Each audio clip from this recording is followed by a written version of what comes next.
Ration கடைக்கு சென்று வரிசையில் நிற்க நேரம் இல்லாதவர்களின் எண்ணிக்கை அதிக அளவில் உள்ளது.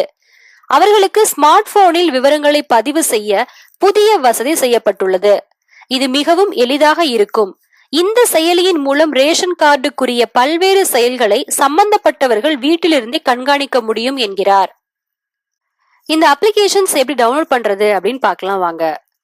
ஸ்மார்ட் போனில் கூகுள் பிளே ஆப்ஸில் TNEPDS என்ற இலவச செயலியை பதிவிறக்கம் செய்தால் அது அவர்களின் ஸ்மார்ட் போனில் ஸ்கிரீனில் வந்துவிடும்.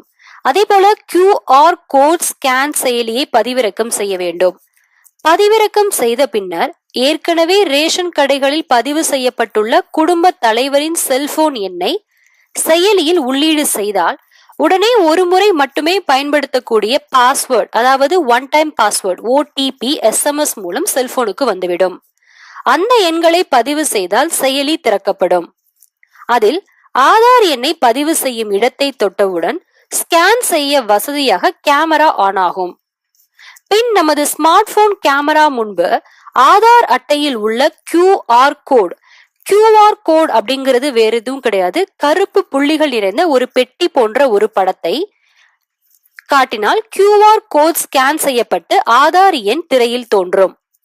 நாம் உடனே சமர்ப்பி, அதாவது சப்மிட் என்ற பட்டனை அழுத்தினால் நமது ஆதார் எண் பதிவாகிவிடும். மேலும் பதிவான ஆதார் எண் அதில் தோன்றும்.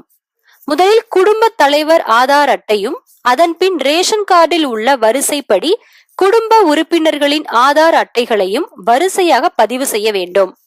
இது மிகவும் எளிதாக இருக்கும், விரைவாகவும் பதிவு செய்யப்படும். இது போன்ற சுவாரஸ்யமான செய்திகளை தெரிந்து கொள்ள தமிழ் சேனலை சப்ஸ்கிரைப் செய்யுங்கள். நன்றி.